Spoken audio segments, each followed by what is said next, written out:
We're a proud member of the Paranormality Podcast Network.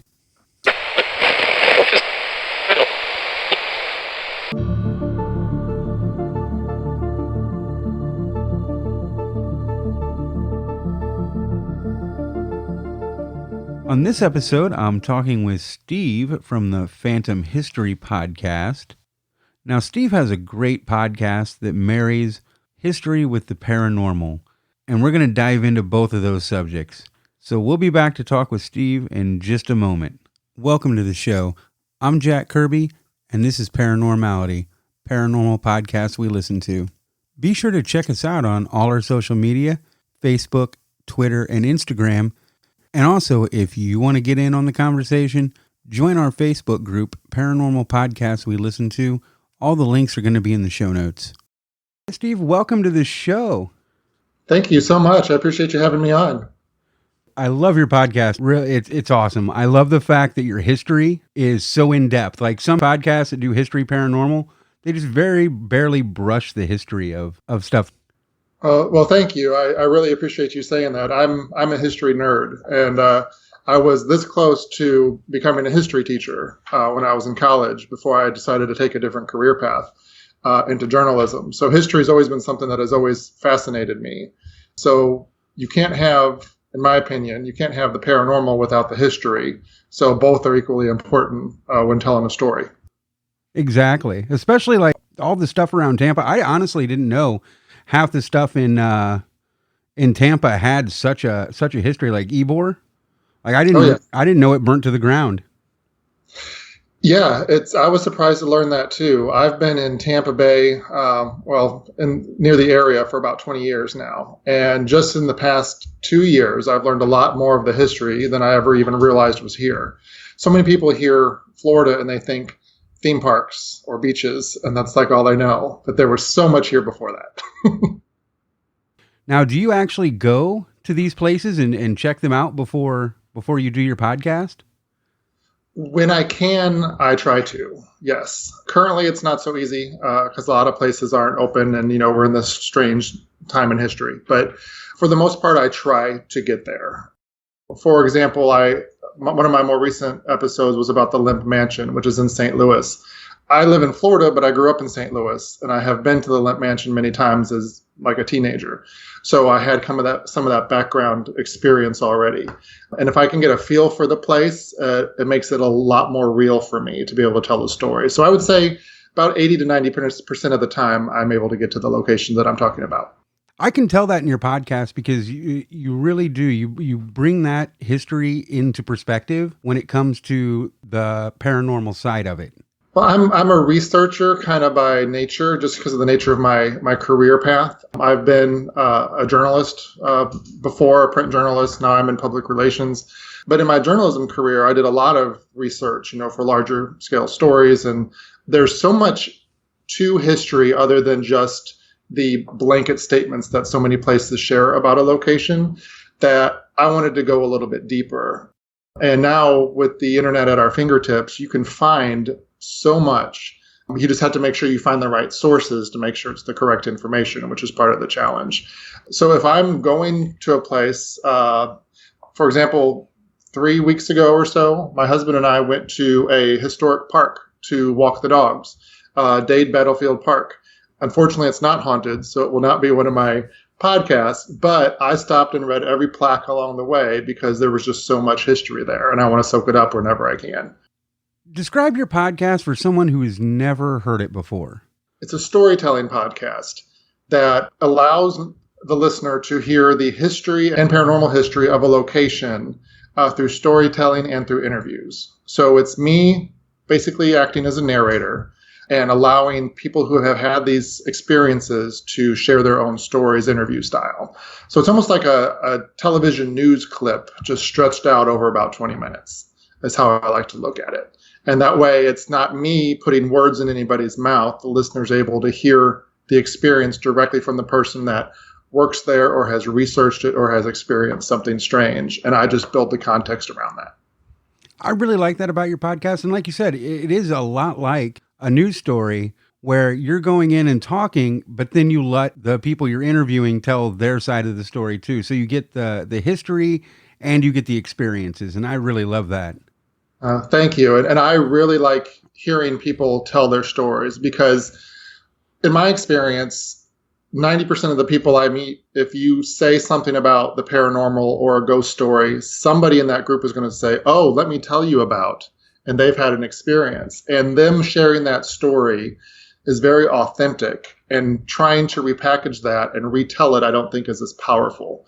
In my opinion, because they are so passionate about it and they can see it in their mind as they're sharing their story, which is something I can't do for them, which is why I have switched to that format. My early podcast didn't do that. I didn't have that personal interview style. It was just me kind of sharing the history.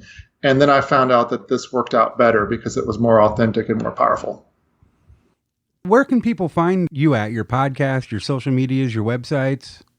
Well, I am on phantomhistory.com. All of my episodes are listed there. And of course, you can download them and stream them on Apple Podcasts, Google Podcasts, Stitcher, all of those, where everybody goes, iHeartRadio.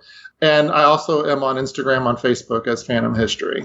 So I struggle with social media because it is so time consuming. Every time it is, and you can go down this vortex. But I always try to, whenever I get a new episode up, I always try to put out a short audio clip just to kind of give people some context and also maybe some photos if I have them. I also am working on a YouTube channel for Phantom History where I want to turn my podcast into something visual. So people can listen to the podcast, but maybe see photos of where I've been or the people we're talking about, whether the people who I'm interviewing or people who are in the story who may no longer be on this planet with us.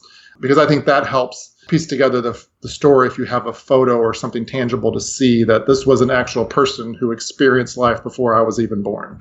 Kind of a plan. So I'm working on that angle. Still a little bit struggling with time, but we'll get there. Well, your website, it also has like newspaper clippings and stuff like that from your stories that you tell on your podcast.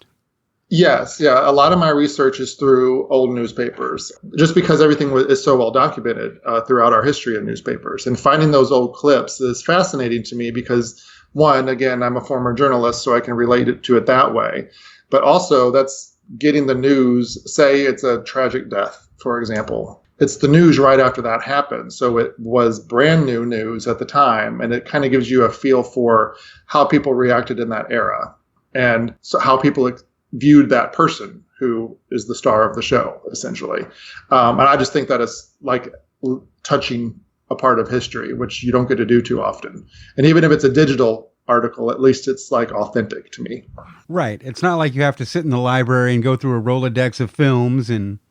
Yes. Like in my college days, going through the microfilm and the microfiche. You don't have to do that anymore. It's all right there. It just takes a little bit of time to find it and to, of course, capture it or purchase it if you need to.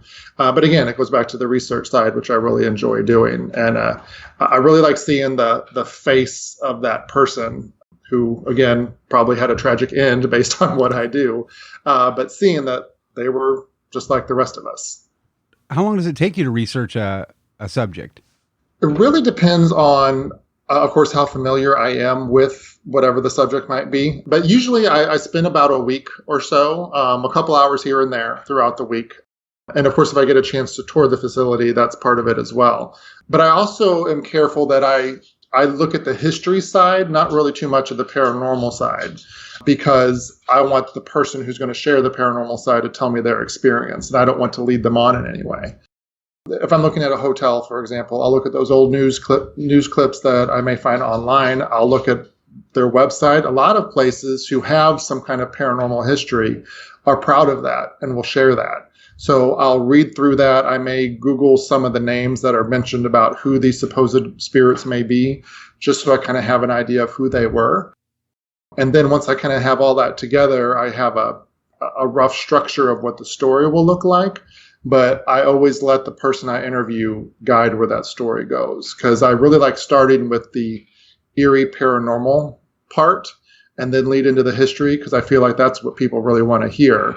So this person had this very strange experience. But first, let me tell you how we got there. is how I like to kind of look at it. So it takes about a week or so to do the research, but I enjoy every minute of it. I forget which hotel it was. It was either the one in St. Pete or the one in Tampa where the lady had a EVP and it kept saying Paul.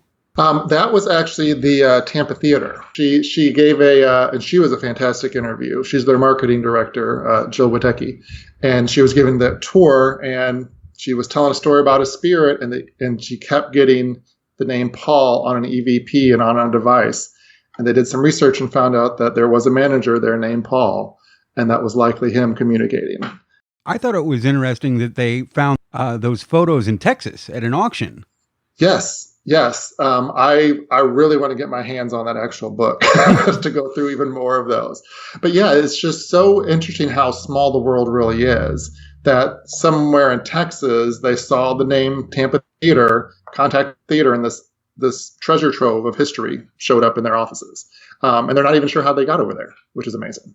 There's so many gaps in a lot of history, which is equally fascinating to me, because what journey did that book take of all these old photographs and articles to get all the way to Texas before somebody realized it belonged back in Tampa? Nobody seems to know. And, you have estate sales and you have yard sales, and people don't think something is important, and you never know where it's going to end up. Like they say, somebody's trash is somebody else's treasure. So exactly. Mm-hmm. Yeah, and that's why we have hoarders, because everybody has a treasure. So now I know you said in one of your episodes that you have only had like a couple paranormal experiences and they weren't really that big. Have you had any more paranormal experiences since you started doing this podcast and traveling to these places? I have, actually, which surprised me. It's interesting, that I do this podcast. I don't really know for sure what I believe. I think there's something out there. I don't know what it is, but so many people having these experiences leads me to believe that there's something otherworldly happening. But you're right. Prior to doing this podcast, I remember one very clear event when I was just out of college where I saw something strange. But since I've done the podcast and have visited some of these locations, I've seen more and or heard more. And I have 2 dogs, and they've reacted some things that I can't see. Some of the people I've interviewed, actually one that I'm working on, I'm still trying to get his interview scheduled. He's very connected to the spiritual world. And he has told me that by doing this podcast, I've kind of opened a door to show spirits that I'm open to their existence and that they're welcome to show themselves to me. I was doing the podcast on Yesteryear Village, which I did a couple months ago, which is a historic town in southeast Florida where they have all these old buildings that they have trucked in. And the hook of the story, I think it was like the opening part of the story, was about these kids that would go to work with their parents, and then they went back to the main house or the main employee area and talked about playing with these kids at this old structure, but there were no other kids on the lot. So that was very eerie and gave me the chills when I heard that story. And I worked really hard to make that opening very cool. And it was probably 2 or 3 nights later, I was laying in my bed, and I've only been in this house since April. We just recently moved. And I was laying in my bed. I was home by myself. And I remember waking up and looking to my right, and there was a child. I don't have any kids. There was a child standing next to my bed, trying to say something to me. She was a little African-American girl. She had on a light gray or white, like nightgown dress. And I was struggling to move, to look at her or to communicate with her, and I couldn't. I wasn't scared. She wanted something. She wanted me to help with something, but I couldn't figure it out. She was, 7 or so years old. So when I finally was fully functional again, of course, she wasn't there, and I was a little bit freaked out. Fast forward to a week or two, and I am, again, we just moved in, so I'm still putting stuff away, and I notice on the door jamb of the restroom, there is a line 2 lines. One says 6 years old, and another line that says 14 years old. Is that the kid who came to see me? I don't know. So I started researching my own house to figure out what that might be. So it's did I open the door to something? Was it because I was telling that story? Is it a combination of things? I don't know. Do you live in a historic part of town? I'm in Seminole Heights. I'm just outside of Ybor. So yeah. The history that I was able to find just by going through document records, there are a lot of Latin families that lived here based just on the names. Some names, I can't tell what their ethnicity or background might be. But I was only able to go back to 1970 on the record search. So I want to dig a little bit more. I know this house is almost 100 years old. So there's a lot of that history that I'm just not familiar with. This was built in 1925.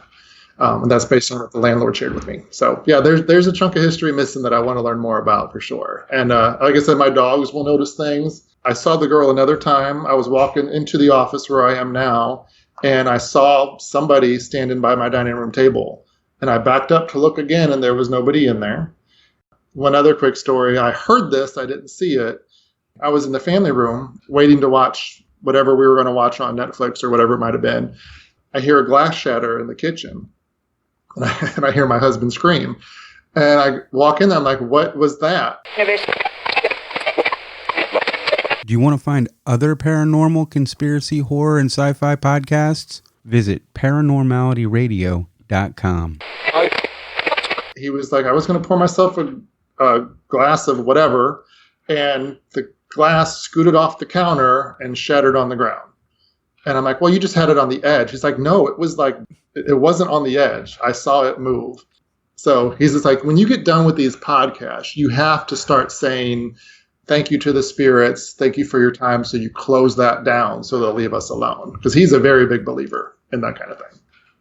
That kind of sounds like your episode you did with the burial ground, where the guy was talking about how the water would turn on and turn off. Yes. I've learned so much by doing this, that spirits can use whatever form of energy is around in order to communicate. And of course, I always think electricity, dimming lights, and all the stuff you see on scary movies or whatever. But he was very clear when he talked to me that, water is a form of energy, and they will utilize that as well in order to make their presence known. So it just makes you think, okay, what other forms of energy are out there that we're just not aware of, that they're able to use? Unfortunately, that was not a place I was able to visit. I was able to see the outside of one of the houses he lived in, which I have on my website, but the house he grew up in, I was never able to actually visit. So I kind of visited half of his story. I had to make him a two-parter because he had a lot to say. Yes, he did. That was an amazing episode. Thank you. I kind of had a paranormal experience sort of like that. I was with this girl I was dating, and she was renting this little apartment, and it was an efficiency apartment. Mm-hmm. So you would walk in, and there was the kitchen. Then you'd go through a doorway, and you had the living room / there was a bed in the wall that you pulled down. Oh, a Murphy bed. Yes. Yeah. And then a bathroom. We got back to her apartment. We walked into the living room. I sat down. She went in the bathroom. She got out of the bathroom, came out to the kitchen. Every single drawer and door to the cabinets were open. Wow. And they weren't like that when she went into the bathroom. We left that night. Something there wanted to make itself known, for sure. But that's the first time that anything like that had ever happened. We'd hear noises like the lights would shut off at times. That was creepy. Yeah, and it's interesting. You can hear things and your mind rationalizes it. At least this is my experience. It rationalizes of the house settling, or that was probably the neighbor's voice I heard. It couldn't have been really coming from the other room. But when you see something like those cabinets being opened or the girl standing next to my bed, it's really hard to rationalize that in any way except for saying that's what it was. A lot of times I'm jealous of the people I interview because they have these amazing experiences. And I told a friend of mine about the girl in my room, and she was like, weren't you like freaked out? I'm like, no. I'm like, why didn't I get up and get a camera? Why didn't I try to interview her? Why, I wasn't scared at all. I wanted to know more. But fortunately, I'm sure she seemed friendly, but like with the cabinets, what were they trying to tell you besides that they're there? Was there more of a message? I mean, it's hard to tell. And these people who have that ability to communicate, I'm very envious of them. So how did you get into the paranormal? Well, again, it goes back to my love of history. I've always been a big fan of Halloween. So scary movies, the fall season, I mean, That is my version of Christmas. I absolutely love it. Always have, even as a kid. We lived in like a rural area outside the city, and I'd still decorate the yard, and we'd have like 2 people come by, that kind of thing. But I didn't care because I enjoyed it. So as I got older and started being able to do some travel, visiting different cities, and I love being out and about, seeing new sights and meeting new people. I would always make a part of my trip to include a history tour and or a paranormal tour, a ghost tour. The first time I did a ghost tour was in New Orleans. Geez, this was probably close to 20 years ago now. And I was absolutely hooked. The storyteller was amazing. I believe she was an actress on top of being a great storyteller. So she was very animated and very believable. And the history she wove into her stories were just fascinating to me. So ever since then, every time I travel somewhere, I will do a ghost tour. I don't care where I am or what the town is, even if I don't know much about the history of the town. I want to do the ghost tour to learn that. I've done that for years. And then a couple years ago, I got a couple of tour guide jobs that I really enjoyed. And one of them was doing ghost tours. It was just a side hustle that I thought I would enjoy, and I absolutely did enjoy, and hope to return to at some point. And I would learn these stories, and they were just surface stories. It's like, okay, well, here's something creepy that happened here, but let's go and get a drink and we'll talk more about this other place. And I'm like, well, I want to know more about that place. So that got me into the research side of it and wanting to expand upon stories and learning more about the co-stars of the story and how did we get to this point in the story. That eventually led to me thinking, okay, I'm gathering this information. I need to do something with it. I enjoy podcasts, so this would be a great way for me to kind of express that. And what really helped me push this into a podcast mode, about a year and a half ago, a friend of mine wrote a book, and he wanted to do an audio version of the book, and he had friends read different chapters. So I actually went into a sound studio. I read one of the chapters of the book, and I really loved the experience, and I liked how I sounded, which is strange because most people hear their own voice and go, ooh, what is that? I was like, I think I could really do this. So that's what kind of launched me into saying, okay, I'm going to take my love of history and the paranormal and podcasts, and I'm going to smash them all together and see what I can come up with. And that's kind of how I launched this about a year ago. In 2019, didn't you get nominated for being Best of the Bay? I did, which really surprised me. I'm still a pretty young podcast, but yeah, I had only been up for a couple of months, and somewhere somebody found it and nominated it for Best of the Bay through Creative Loafing.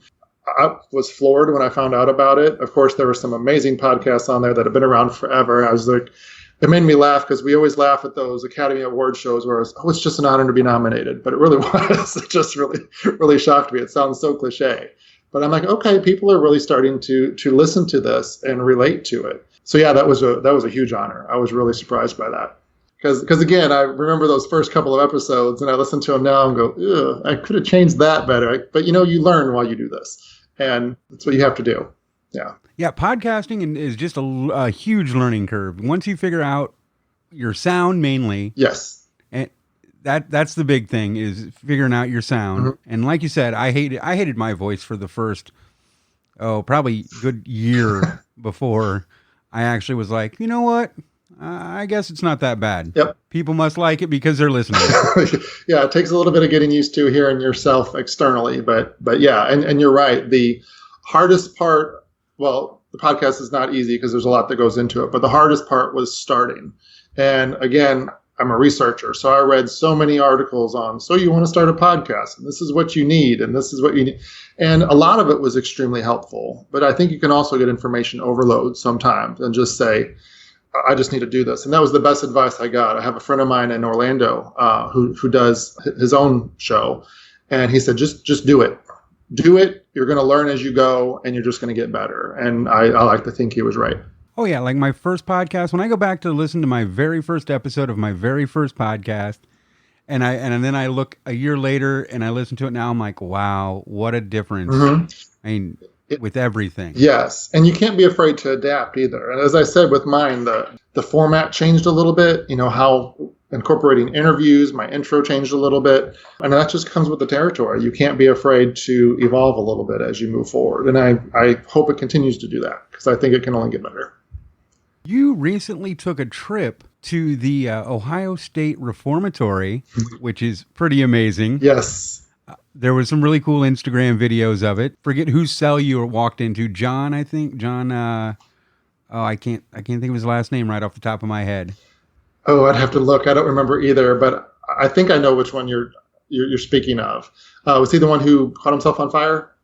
Yes. Yes. Yeah, and again, this is me being a history nut. My husband, who I've mentioned, actually works in Ohio part of the year, and I had gone up to visit him last summer, and he had a day where he had to work, and he's like, "Hey, here's the keys to the car. I'll be home whatever time."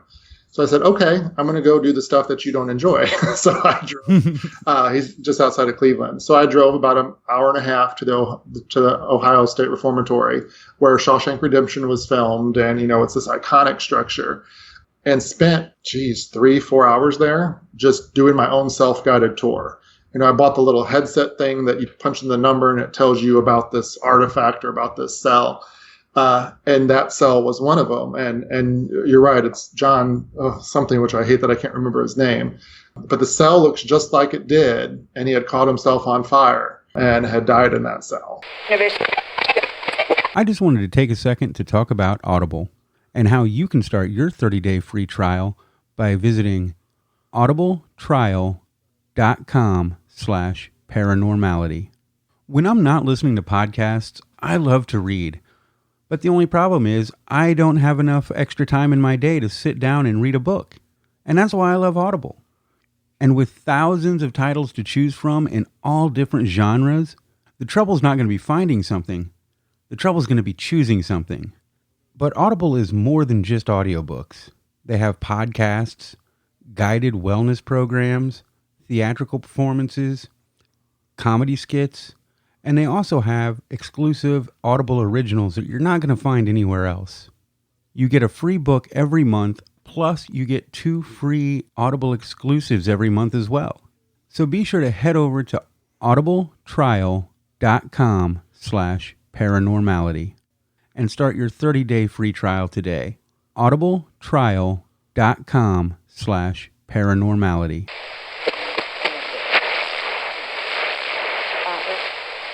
Again, I don't have a whole lot of paranormal experiences myself, but throughout that entire self-tour, I felt like I was being watched or followed. There was a lot of times I looked over my shoulder because I'm like, is there a group with me?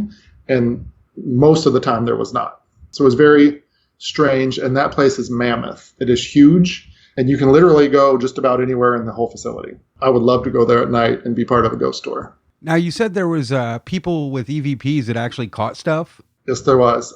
We were down in the basement area. We went to that area where people were, I keep using social distancing because that's the word that we all use, but they're in trouble, they're put in the hole.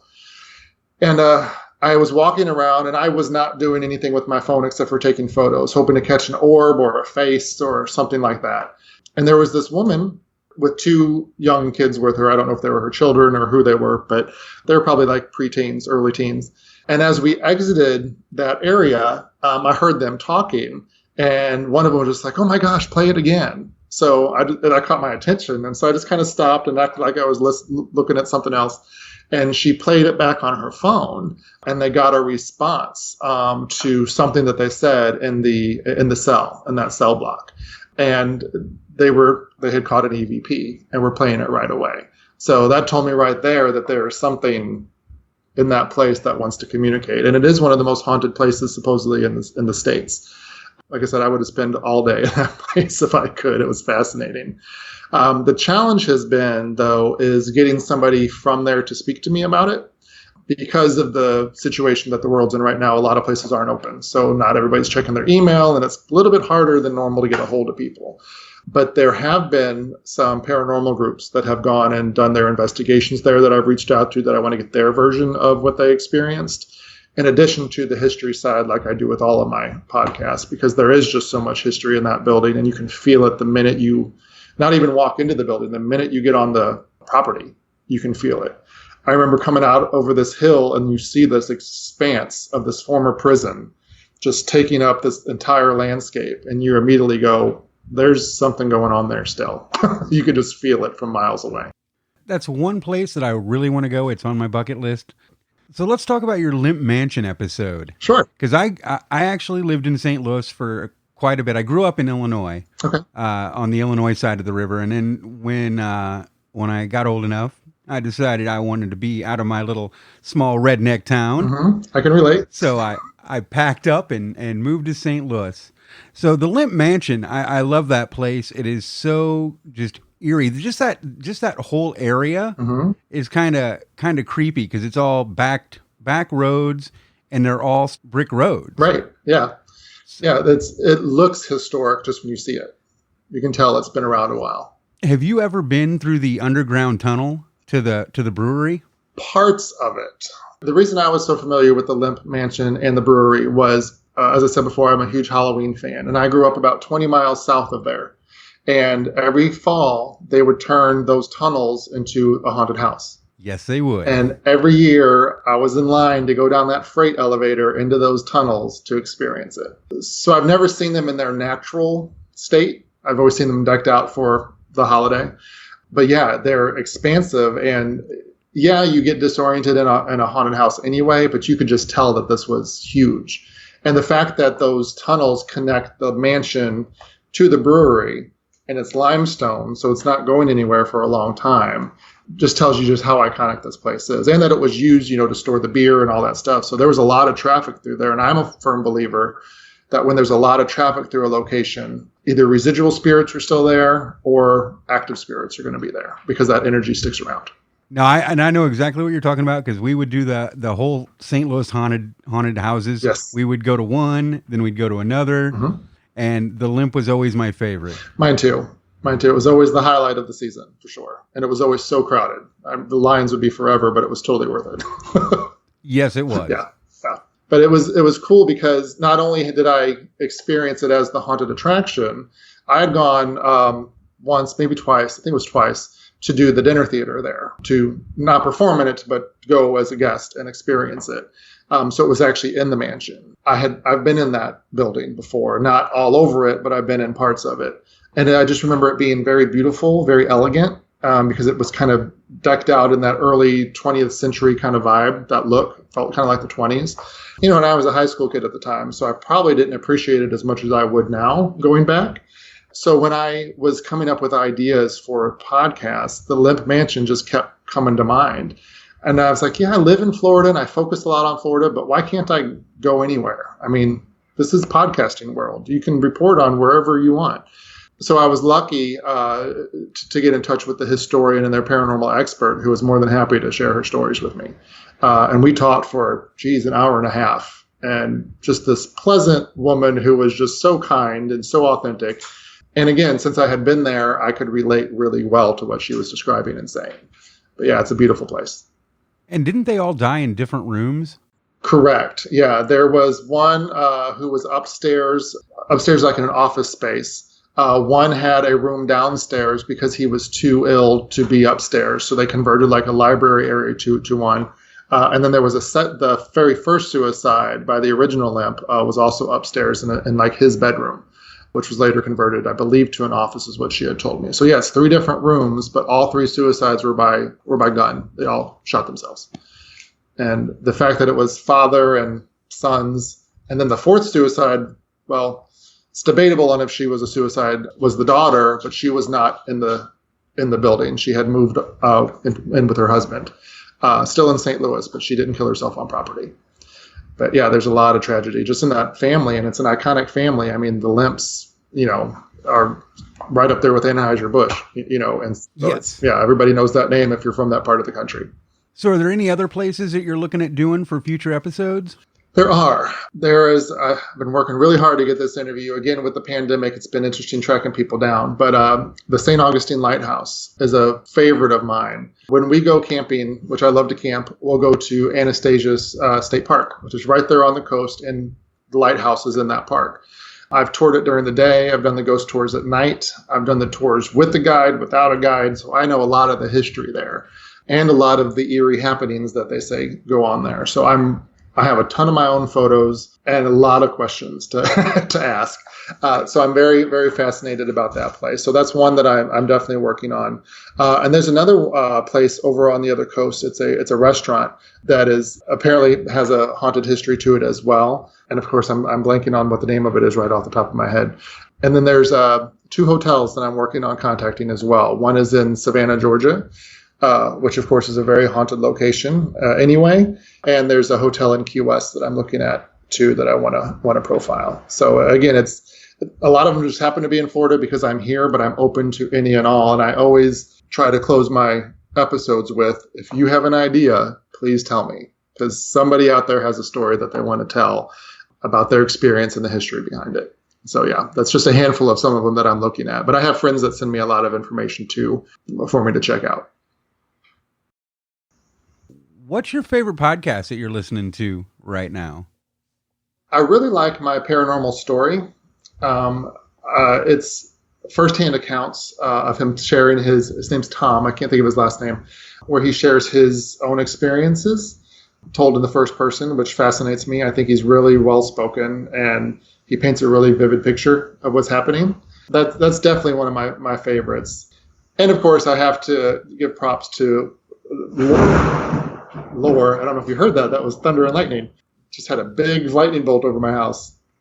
Oh, I heard it. Okay. I'm just looking at my outside my windows. It's pouring here suddenly. But I also enjoy Lore, of course, which is a big podcast. He has a TV show on Amazon. Someday I will be like him. But yeah, I really like his style, and I would be lying if I didn't say that, some of that influence is how I wanted mine to sound and look like. It's definitely inspiring. But yeah, those 2. And I listen to a bunch of different history podcasts too. Again, I'll be at the gym doing my bench workout, listening to some geeked out history podcasts, and in my happy place. So what I do. Before we get out of here, tell everybody once again how they can find you. Sure, I can definitely do that. Again, the podcast is called Phantom History. Been around about a year and almost a year and a half now. PhantomHistory.com is my main site where you'll find news articles and photos, blog posts every once in a while, but all of the episodes are uploaded there. Anywhere podcasts are streamed, I'm on from iHeartRadio to Google Podcast to Apple Podcast. If you search for Phantom History, you should be able to find it. And I'm as active as I can be on Facebook, Phantom History, as well as Instagram, where I'll post some of the photos, some of the more, what I find more exciting quotes from my interviews, as well as short video sound clips to kind of give a taste of what the episode's about. And I'm always open to people contacting me, podcasts at phantomhistory.com with their ideas. No idea is a bad idea. I just need that subject to go after, to research and learn a little bit more about. And whether it's, hey, I heard about this haunted place, or let me tell you the story about this haunted place, I would love to hear people tell me what they know. And all those links are going to be in the show notes. Definitely open those up and check out Phantom History. Thank you for coming on, Steve. I really appreciate it. Thanks for taking the time out. Oh, certainly, Jack. Thanks so much for reaching out and having me on. You're doing great things for the podcast community for sure. I definitely appreciate it. Well, that's it for this week's episode. If you like the show, go ahead and share it with all your friends. Facebook, Instagram, Twitter, TikTok. Go knock on your neighbor's door. So until next week, I'm Jack.